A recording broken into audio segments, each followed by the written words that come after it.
ये है ट्रेक्सिलिक्सैलाइज junior syrup, जिसमें लिवोसल्बुटामॉल, अमरोक्सोल और गुआइफिनिसिन जैसे सॉल्ट प्रेजेंट होते हैं।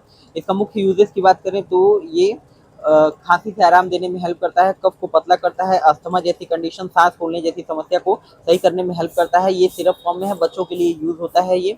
बच्चों की एज और वेट के हिसाब से इसका डोज डिसाइड होता है, तो आप अपने डॉक्टर की एडवाइस से इस प्रोडक्ट को यूज कर सकते हैं। कुछ साइड इफेक्ट ये शो कर सकता है, जैसे कि नींद आना, चक्कर आना, उल्टी आना, सर में दर्द होना, पेट में दर्द जैसी समस्या हो सकती है। अबाउट कंपनी का काफी अच्छा प्रोडक्ट है ये। एमआरपी की बात कर लें तो